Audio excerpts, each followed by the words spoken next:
Amazon has launched its air service in India. This and more in today's episode. Hello and welcome to a fresh new video of Daily Fiber. I'm your host Aman Rashid, and before we get on with the rest of the episode, consider hitting that red subscribe button for detailed tech videos and also turn on the bell so that you don't miss any of our latest updates. With that said, let's get started. Amazon has finally launched its air service in India to improve the delivery experience for the Indian consumers, and for the service, Amazon will be utilizing the Boeing 737-800 aircraft.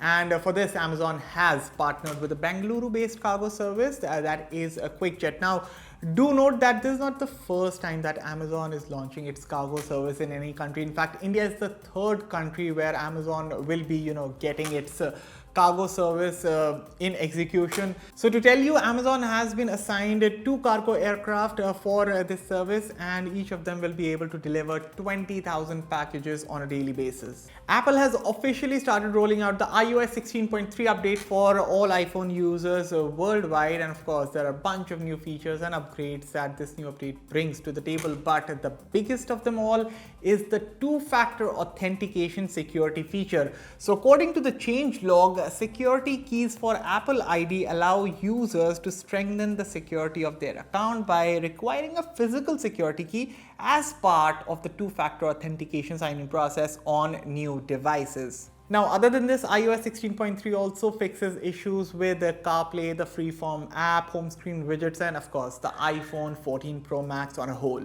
Google Pixel 7 users have reportedly started getting a new update, that is the Android 13 QPR2 Beta 2 update, and with this they are getting the dual eSIM support for their devices. So up until now, if you've been using a Pixel 7 phone, then if you have 2 SIMs, then you use a physical SIM and an eSIM, but with this new update you'll be able to use 2 eSIMs simultaneously. So a Twitter user spotted a beta tester who had received a dual eSIM support on their Pixel 7. Now this device was set to be running on the Android 13 QPR2 Beta 2 version, and a couple of other users also mentioned that the dual eSIM support was activated on their Pixel 7. So of course, the Pixel 7 users will be getting this feature in a stable build in a couple of months, but for now, of course, since this feature has been spotted with a few beta testers, so expect to see this feature to come out to more beta testers in the coming days. According to a new report, we might soon see the PlayStation 5 Pro launch, and by soon I mean April 2023. Now, being a Pro variant, this new gaming console could get a brand new AMD chip, and it is also expected that the PS5 Pro could feature a liquid cooling system, much akin to what you generally see in a high-end gaming PC.